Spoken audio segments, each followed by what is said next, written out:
It's on right now, the red light, That's not, right there. That's okay. right. Say hello.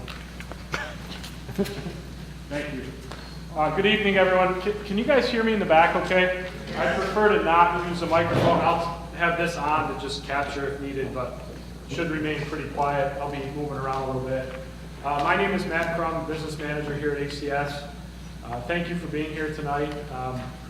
This is our state mandated public budget hearing that all school districts throughout New York State, all 700 or so, boards of education and superintendents and business officials are presenting information on the budget that the Board of Education has adopted and will be put forth to the voters next Tuesday on the statewide voting day of May 15th. So I do see some familiar faces here. Those of you that have been to budget meetings to date, a lot of this will be repetitive as far as the entire process goes. But I feel it's all important and all relevant in terms of the general discussion. And then towards the end, we'll get into some of the more specifics and hopefully clarify some of the things that were in the budget newsletter and the budget notice that as residents you should have received within the last few days detailing the budget. So the first thing I want to talk about, and this is sort of in order, chronological order in terms of the budget development process for the school district. And the first big step that we have to do as a district is calculate our maximum allowable tax levy increase or limit under the terms and conditions of the New York State tax cap. And you know, it's been around for quite a few years now. I think it's safe to say that it's working. It's something that municipalities and school districts are all subject to across New York State, so villages, counties, towns, cities, and school districts. And really, it's a pretty complex process to determine what your allowable tax levy is. For years, there's been sort of a belief or a generalization across the state that it's a 2% tax cap. And really, that's derived from the language in the law that states that the base for determining the allowable levy is the lesser of 2% or the statewide increase in the consumer price index.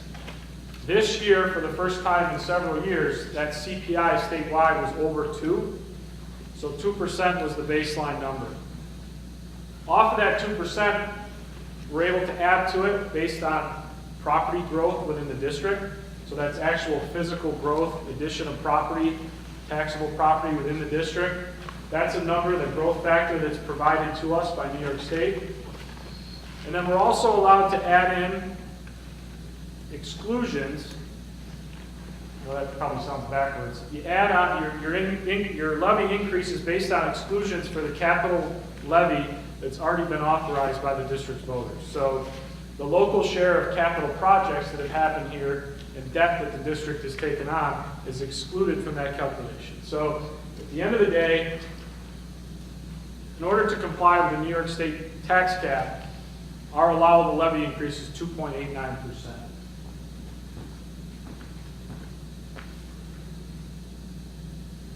Here's a brief tax history. You'll see this is now the 7th year of the state tax cap. It's changed slightly. In recent years, they've tied the property tax credit for homeowners to tax cap compliance. So in order for homeowners to get that tax credit in the mail, you receive a check in the mail, similar to the way the STAR exemption is paid out now to new enrollees. One of the things you have to be tax cap compliant as a taxing entity. So but you'll see we did have one year in 2015-16 where we did have a tax cap override that was supported by this community. That was a bizarre year. Our allowable increase was actually negative. It was a negative number. But other than that, you'll see we've had pretty consistent increases over the last 6 or 7 years.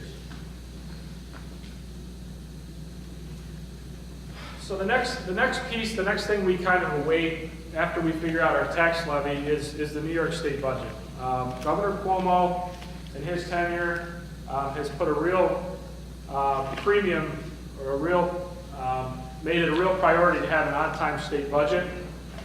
Usually what happens is we get the governor's proposal in January. We don't hear a whole lot for the next couple months.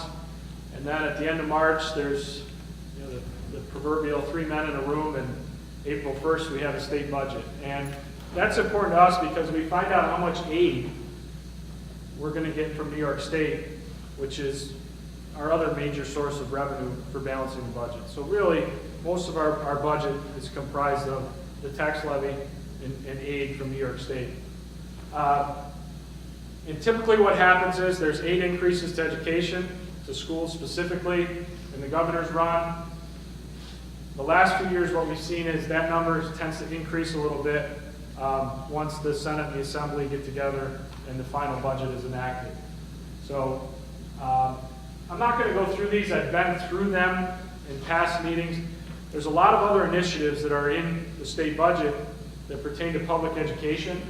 Unfortunately, most of them don't apply to and won't apply to districts like Hamilton for a couple reasons. Number one is our size.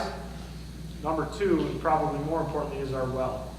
And when I talk about wealth, I talk about relative wealth for this community as compared to other school districts in the state. We have high need students here. We've seen a change in our demographic. We certainly have a need and have to address those needs. But in terms of statewide initiatives, much of this funding is funneled towards more urban areas and areas that are more densely populated. So unfortunately, we don't see much benefit from a lot of these other programs.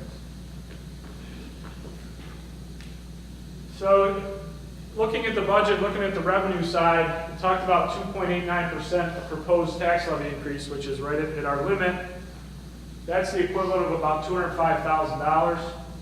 And then in the enacted state budget, a foundation aid increase of 3.78%. Now the foundation aid, often referred to as operating aid, is your base aid that you receive from New York State to function as a school district. There are other aids that we receive from the state: BOCES aid, transportation aid, high cost aid for high need students. These are all expense-driven aids that you receive based on prior year expenditures. So we always see a little bit of fluctuation in those. But the foundation aid is the important number. That's the number that districts are most concerned with when they're talking about aid increases. So for us, $122,000 or so in foundation aid increase. So if you combine those two together, I want you to keep that $325,000 in mind, just until we get to the next slide. Some other less impactful, we anticipate a slight decrease in non-resident tuition, and not non-resident in a general sense, but we did have students that were from neighboring districts that were in our special ed programs here that was budgeted for this current year that we won't have next year, so there was a small decrease. And also a slight increase in interfund revenue, which is sort of the fancy way and the auditor's way of saying that we're dipping into our reserves. And what we're doing is we're allocating some of the money from our unemployment reserve, from that reserve fund into the general fund to help balance the budget. We don't plan on laying people off. We're not fully exhausting that reserve, so we felt that was the prudent thing to do.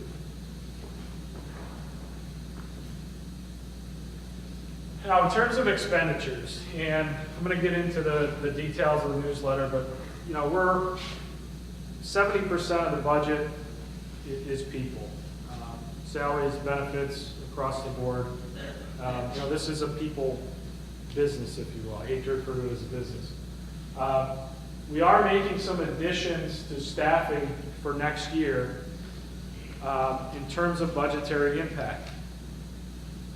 Now, I need to be real clear, and I explained this at the preliminary hearing, and I hope people understand this. We have some positions in the district this year that have been increased since last year at this time when the budget was adopted. So essentially what we're doing is we're keeping all current programs in place with the current staffing levels as of now, as of today. However, there is a budgetary impact because some of those positions weren't full-time at the beginning of the school year. And you can see those listed up there. For the current year budget, we had budgeted for 1.5 FTEs, full-time equivalent of art. So that was 1 full-time teacher and 1 part-time teacher. For next year, we have 2 full-time art teachers in the budget, and that's what we currently have now. So we're not necessarily adding art programs, but in terms of budgetary impact, we're adding to the FTEs. Same thing with social studies. And then the next 2 are directly tied to student needs. We've seen an increase in the needs of our ELL population, English language learners, used to be known as ESL, English as a second language. So these are our students that have a need that English is not their primary language. We were able to contract through BOCES, through an itinerant that we share with other districts that comes here to provide those services. Same thing with speech services. We have an increase in the number of speech service needed for our students. And these are directly related to their IEPs through the special education process. So we're mandated to provide these services. Also, the addition of our summer program into the budget. In past years, it had been funded through a private foundation. This year, we had to add that to the budget as it will not be funded through a foundation. Special education has been a major cost driver in recent years. We've actually restructured some things. We have some students aging out of programs. We have some students returning to programs in the district rather than going to outside placements that tend to be costly. So we're seeing a very small increase in special ed. And then the last one is employee benefits. I talked about 70% of the budget being people. Employee benefit continues to be the #1 cost driver, not just for HCS, not just for school districts, but I think for many employers across the state. We are part of a health consortium with 11 other school districts. So we're able to keep our rate increases relatively low. Our health insurance premiums are increasing 6% next year, which equates to about $160,000 in terms of the budgetary impact. So if you think back to the revenue slide, we talked about tax levy, 200,000 or so, foundation aid, 121,000, whatever that was, 325,000. So that's the main pot of what's coming in as far as the increase in revenue. Total payroll, $5.5 million for the district. If you apply a 3% increase to total payroll, 6% increase, 160,000. There's your 325,000. So, that's the challenge that districts are facing. And really, to stand up here and say that we are maintaining all of our current program, we're tax cap compliant, I think that's all in all pretty good news. Locally, you hear about districts closing school buildings, cutting program, restructuring where students go to schools. For a district this size to be able, for this year, to be able to maintain program and be tax cap compliant, I think is a good thing. So here's the budget overview. And again, this was in the newsletter. This was discussed at the preliminary hearing on April 17th when the board adopted the budget. 3% increase in spending brings us to just below $13 million, and the tax levy increase of 2.89% to get there. The state mandates school districts to report their budget. We call it the tri-part or the 3-part format: program, administration, and capital. It's broken down pretty well in the newsletter. And there's a nice graphic that we put in there showing a percentage of where the money goes. If you look at any school district in New York State, you're going to see program make up between 75 and 80% in all likelihood of the budget. And that's program is all the instructional components, transportation, all your pupil services, special education. Capital is primarily debt service, so the debt we're paying on our building capital improvements.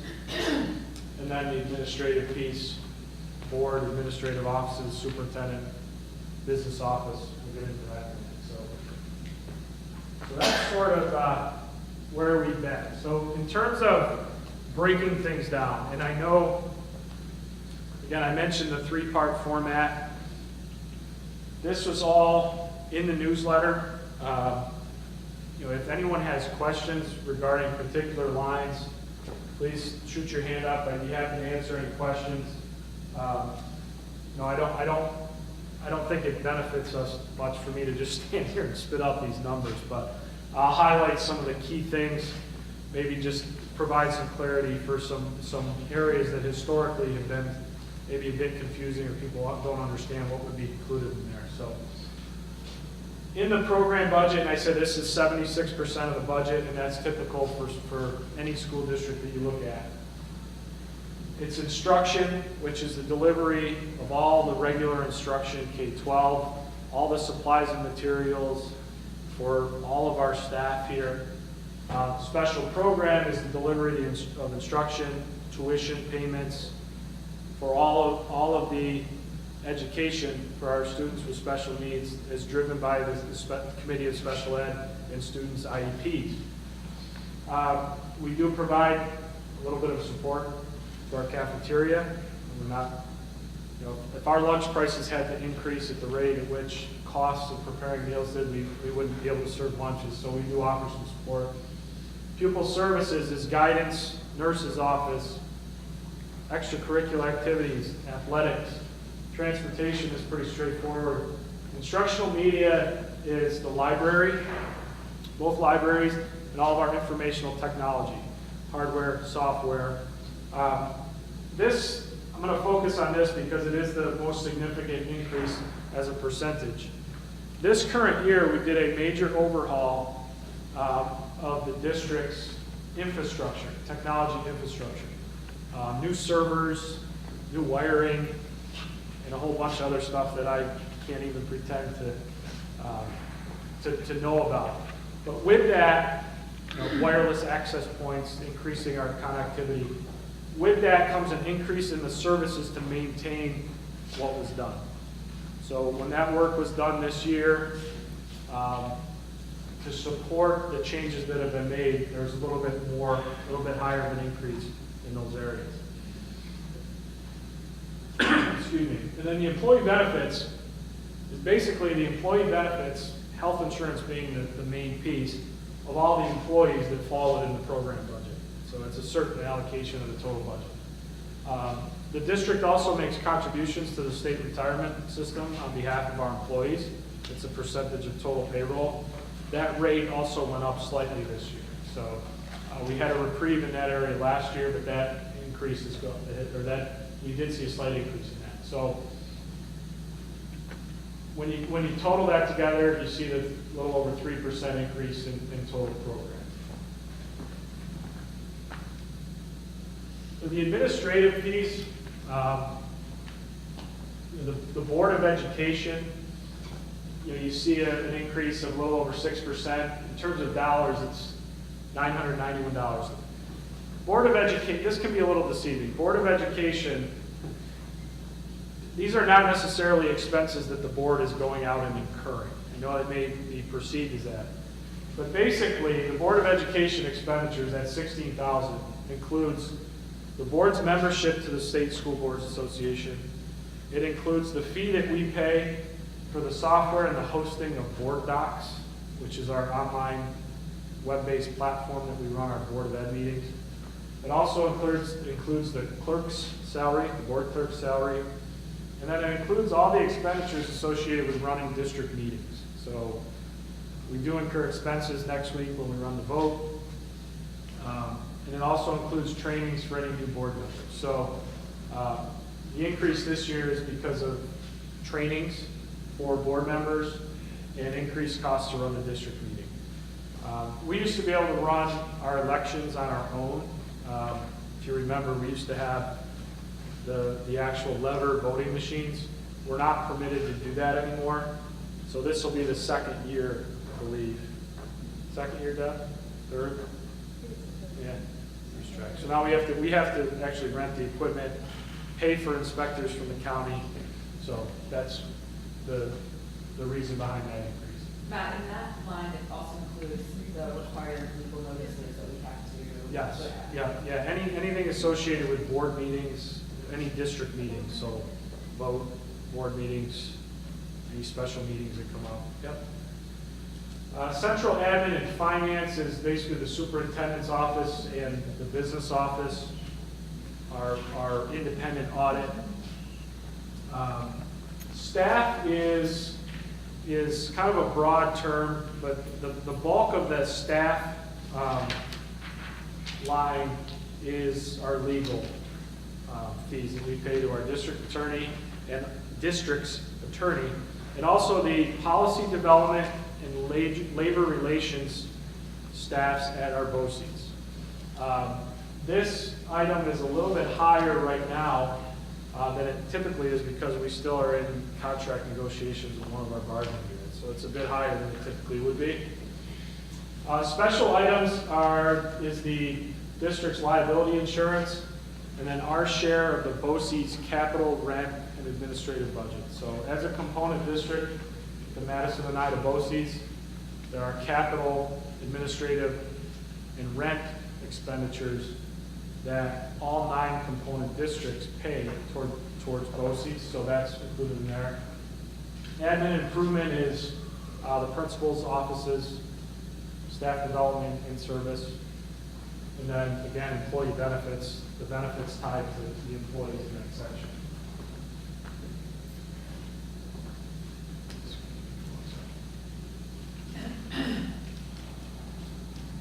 And then lastly, the capital budget. This is probably the most straightforward.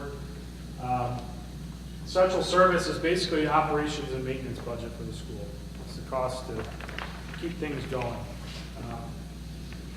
And debt service is the debt that we've taken on for our capital improvements and our bus purchases. Bless you. And our bus purchases. We'll talk a little bit more about that in a minute. And then lastly, the employee benefits for those in that section. The New York State requires each school district to make this following graphic available for inspection at the district office. And we've gotten into a habit of presenting this number. And across the state, there are 4 categories or groupings of need around the state for all school districts. We are known as a average need or resource capacity. So we're average. I think there's below average, slightly above average, well above average. I don't know what the others are, but what it does is it calculates instructional expenditures per pupil for the district, and it compares it to similar districts in New York State. So the other districts that are in the average need category, and then it compares it to also all districts statewide.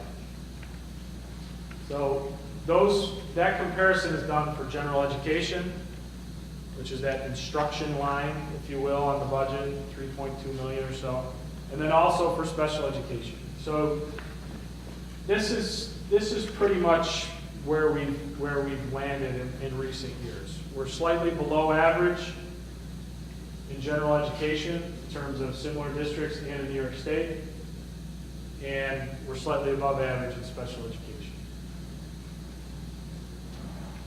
And this is public data. This is available if you go to the Education Department's website under the data, where you'd get the school report card, you would get test scores, that type of data.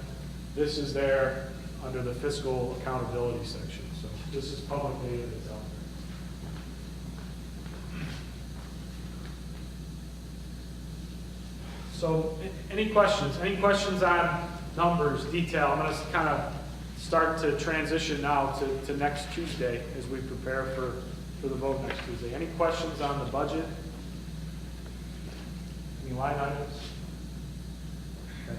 Matt? Yes. What about revenues?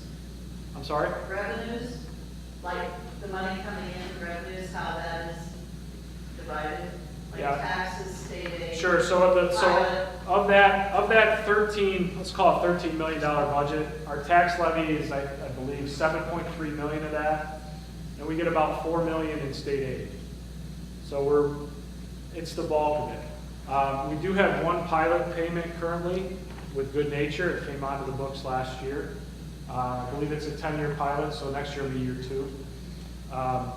We do receive a voluntary payment from Colgate, $225,000 or so.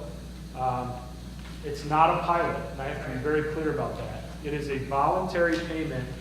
It doesn't count against our cap calculation. We don't get an exclusion for that. We don't back that out. It is a voluntary payment. It's not binding. It is a payment that they voluntarily make to the school district to support us. And then really, we do have, I think it's a little less than 100,000 in non-resident tuition. Fluctuates a little bit based on applications. We have some rebates for some technology, things like that, Medicaid money that comes in through special ed, but really, and really the focus on the presentation, it's the two big pots are the tax levy and the state aid. And really, we are, if you look at our neighbors, so 7.3 million out of 13, more than half of our budget is funded through the tax levy. That's not the ordinary for this region. Okay? If you look at some of our neighboring districts, and particularly within our BOCES, you'd see those numbers flip-flop. The other districts are more dependable on state aid than the tax levy. And that's where all these wealth numbers come in. That's why we're so wealthy. And we have so much property wealth in this district relative to our neighbors. Does that answer your question? Yeah, good. Sure. And we have, we have budget documents line by line. You're going to see, sale of scrap metal, $500. You're going to see all sorts of things that are on there. But those are the big ticket items. Any other questions? Yes. So, but like the line item style C thing, is that public? Yes. Yep. And would it just be something you could be requested of? Yeah, it's available by law, and I'll get into this in a minute. There are certain documents like this physical accountability stuff that we have to make available for examination in the office. We can disseminate electronically if you make a request. Yep. Yeah, it's all public document. Yep. Yes. Hi. It may be here, and I'm sorry if I'm being redundant. Sure. Whenever the board has to do a personnel search, such as for a faculty person or a new superintendent, where would I find that line item? It's not a good, I'm not sure, for hiring people, district Yeah, but personnel? when you do a search, I mean, it costs, it takes, there's certain expenses involved and time. Yeah, Is that just under the Board of Education line It item? would be, but there is nothing in this budget to perform using an outside agency for any type of search or hiring. Okay, but I mean, I'm talking internal.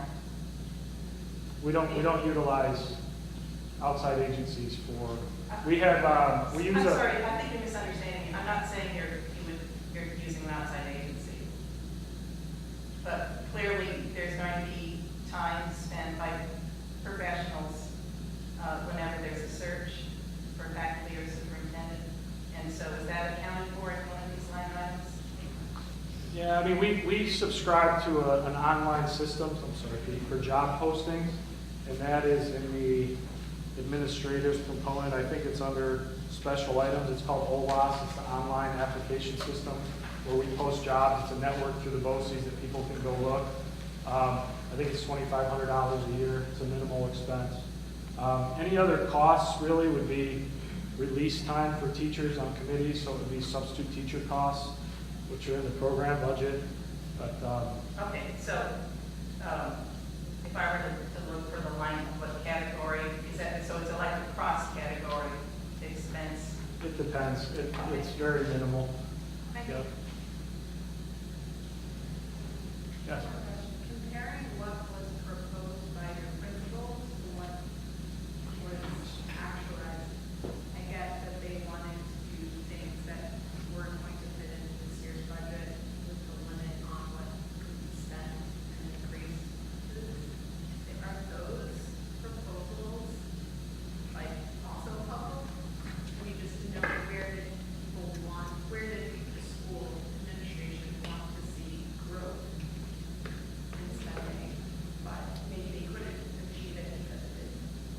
Yeah, I mean, at the building level, I mean, in terms of being public, I don't know what the principals have in terms of, you know, a record of how their budget is broken down. But, you know, each principal has their own operating budget, and, you know, there's needs every year. There's needs that are addressed every year. There's some things that aren't addressed. You know, in terms of how the principals disseminate or use their budget each year, I can't really comment on. You know, the needs change. The needs now will be different than they are on September 1st, I'm sure. Things will come up, things will change. So I don't, based on your expression, I don't think I answered your question, but I'm not sure. I have a feeling that might not be a question for you, is what you're saying, you know, Could be. to understand better Sure. what were their proposed needs. Sure. That's not a question.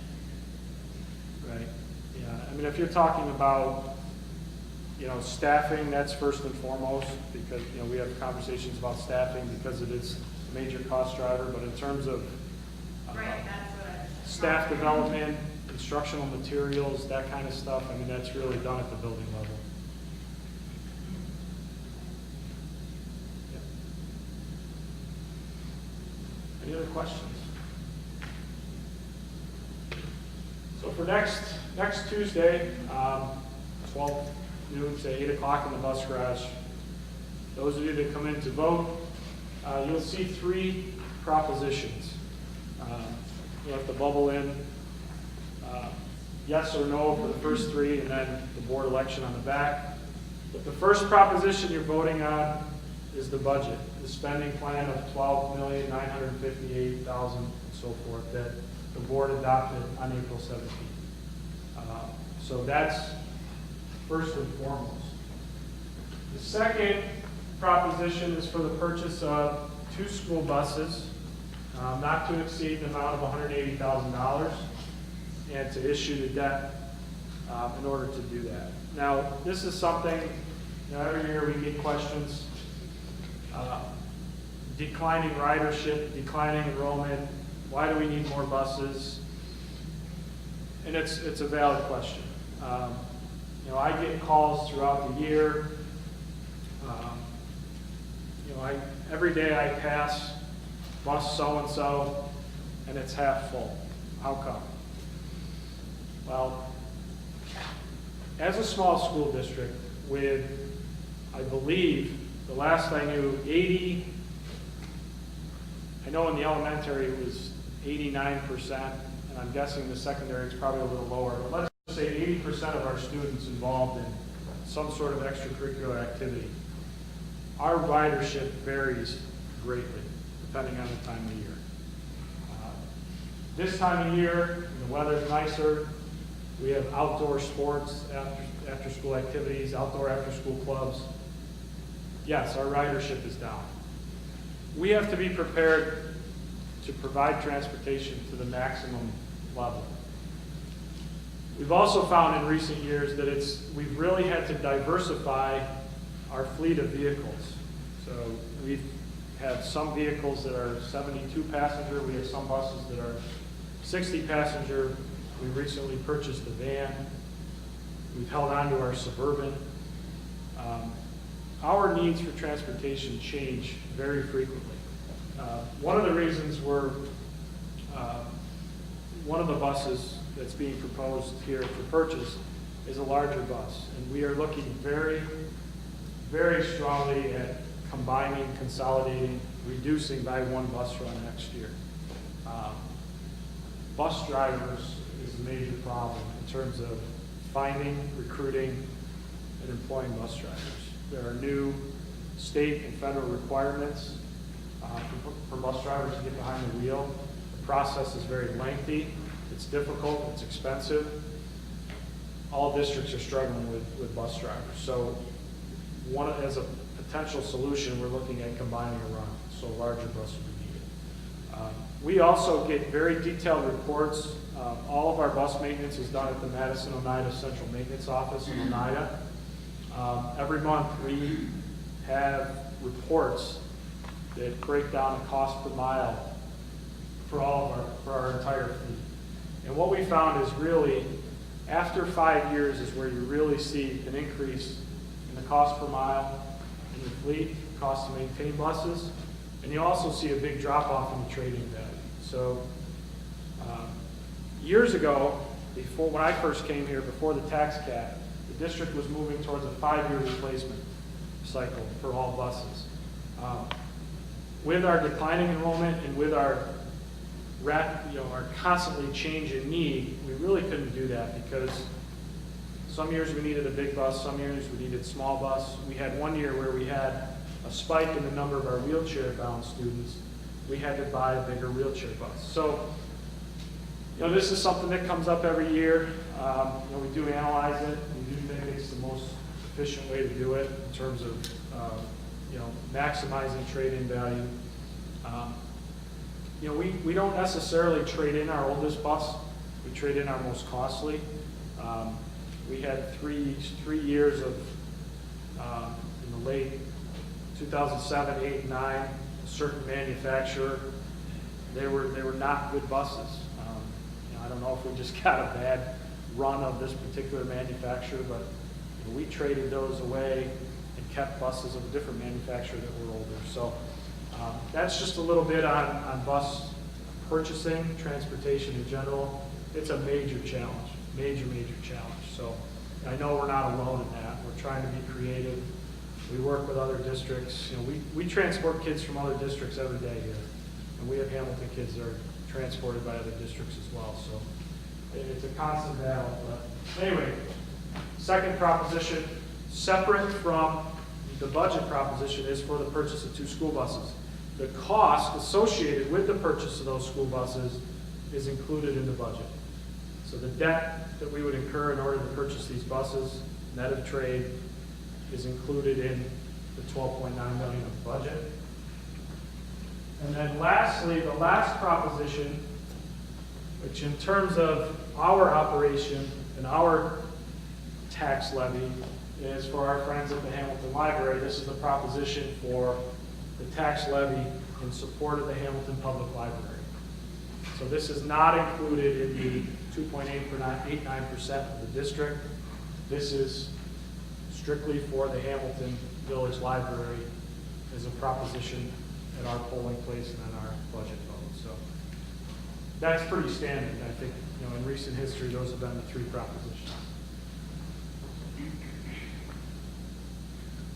And then this year we do have our board election for 1 seat. We do have 1 vacancy for a 3-year term, 1 seat, 2 candidates, Stephanie Fidel and Corey Duclos. So that'll be on the back side of the ballot. So you'll see the 3 propositions on the front, yes or no. And then on the back side you'll see each of these names with a bubble, you vote for one. So don't forget to turn your ballot over. I'm just going to kind of zip through these. Next Tuesday, May 15th, from noon to 8 p.m. in the bus garage. Absentee ballots, Debbie Curley is our district clerk in the district office. The application for the ballots by mail is actually today, so that's passed. Any ballots that are delivered in person, they need to be delivered to the district clerk by 4 o'clock Monday. So that's the day before the vote. So 4 o'clock Monday is the deadline for absentee ballots. Voter qualifications. And I know there's been some questions in the district office in the last couple of weeks about voter eligibility and who can vote in school elections. The first 2 are pretty straightforward. You have to be a U.S. citizen, you have to be 18 years of age. Doesn't seem to be any question there. And then the last one is a resident within this school district for at least 30 days preceding the May 15th vote. Okay? You don't have to be a registered voter to vote. You do have to be a resident. Okay? So you have to have residency status within the Hamilton Central School District. Just a couple of questions that I know have come up. Property ownership doesn't necessarily constitute residency. Okay? You have to actually physically live in the HCS district for 30 days. All right? The district the inspectors through Madison County, will be, if there's reason, we do have local inspectors that'll be working, but if there is reason to suspect or reason to prove that somebody is a district resident, the voter inspectors can do that and will do that. So just want to make that clear.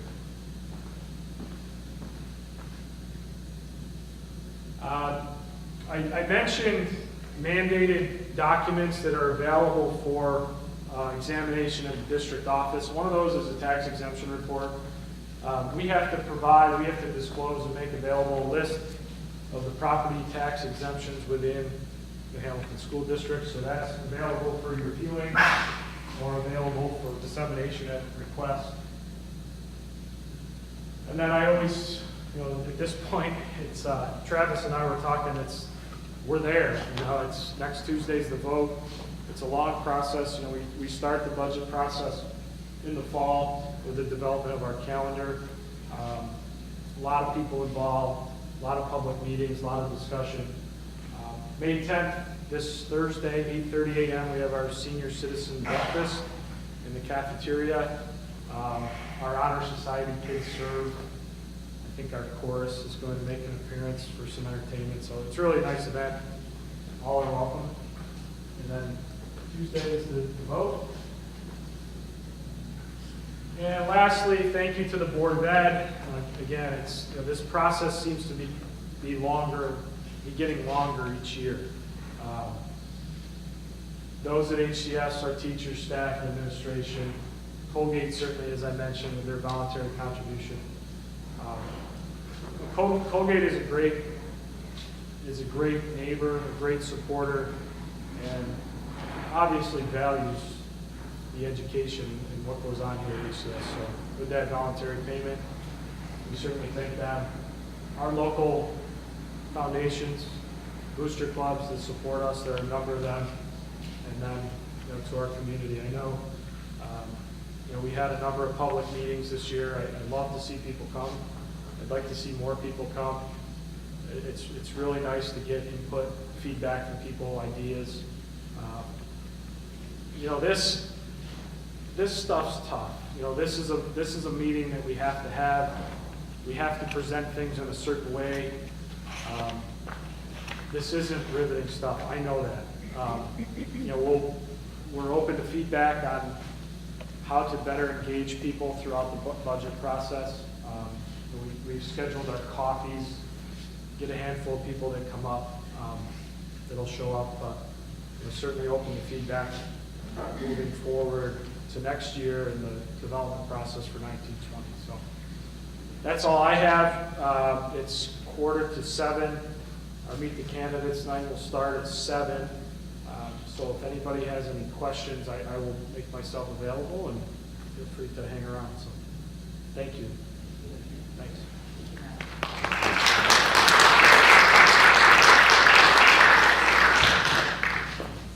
That's how we get there.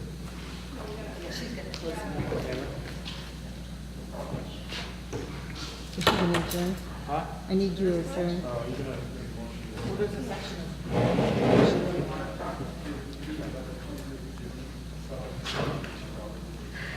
So in the agenda, there is a community participation policy 2044 will be followed, but it sounds like that was within the meeting, which is fine. So if anyone doesn't have any further questions, comments?